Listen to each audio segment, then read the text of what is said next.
It's a great international flotilla dedicated to a common cause. Warships of more than 20 navies. Some of the countries involved, the US and Iran for instance, normally don't see eye to eye on anything. Yet here they are, for once united in a common mission, stopping the pirates who've been seizing ships off the coast of Somalia. Over the past years, Somali pirates have attacked more than 100 ships, holding them for ransom before freeing them and their crews. They're estimated to have got away with $30 million last year. This has disrupted traffic along the busy shipping lane connecting Europe and Asia that carries much of the world's oil supply. All but unnoticed amid the outrage over the hijackings, a different group of pirates has for years managed to wreak havoc of Somalia without international naval patrols bothering to stop them. In this case, it's not Somalis who are the pirates, they are the victims. With no government to enforce its sovereignty, foreign ships have been dumping toxic waste off Somalia's coast, and foreign trawlers have been fishing illegally in its waters. Ahmed Hussein is president of the Canadian National Somali Congress. When you see the coverage of piracy in most international media, you don't hear much about the $300 million annually that's lost by Somali fishermen in illegal fishing done by foreign interests. You also never hear about the cost that cannot be estimated in terms of the negative costs of toxic waste dumping. Clear evidence of the dumping surfaced literally 4 years ago in containers washed ashore by waves from the Asian tsunami. People living along the Somali coast suddenly started falling sick. That caught the attention of the United Nations Environment Program. Nick Nuttall is the program's spokesman. There were many, many eyewitness accounts of people with bleeding gums, people with all sorts of skin rashes, abdominal hemorrhaging, and respiratory problems, which were linked with eyewitness accounts of rather large containers being tossed up by the tsunami of 2004 onto the beaches and breaking up. But proving a direct link between the illnesses and the toxic waste has so far turned out to be impossible.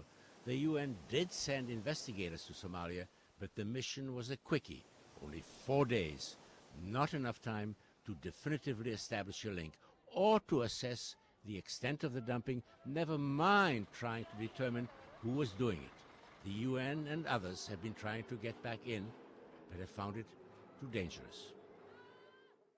You know, the political vacuum in Somalia, the tensions in Somalia, the conflicts in Somalia have really made it extremely difficult for any international response to get a handle on this potential problem of toxic waste.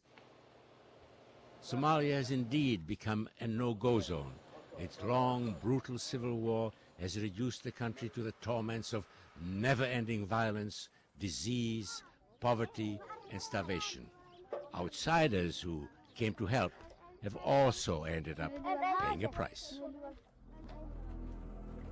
Just think of the humiliating U.S. retreat from Somalia in '93 in the aftermath of Black Hawk Down, the incident in which a Somali mob killed 18 American soldiers from a downed helicopter.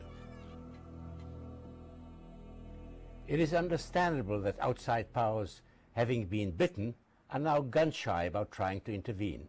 What is hard to comprehend is why the outside world would make things worse for the Somalis by turning a blind eye to foreigners fishing illegally in Somali waters and poisoning them with toxic waste.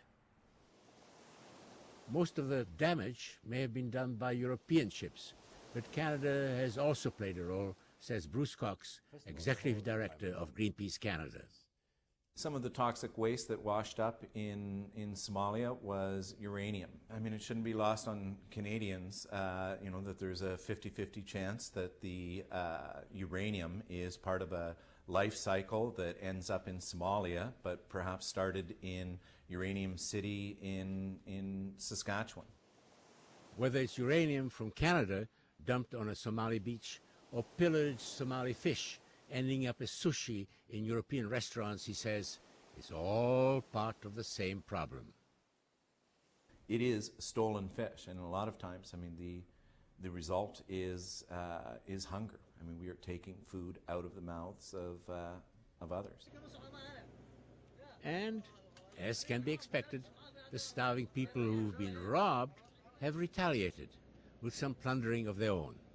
The attacks on foreign ships, Somalis say, started as a reaction to foreign pillagers trying to put their fishermen out of business.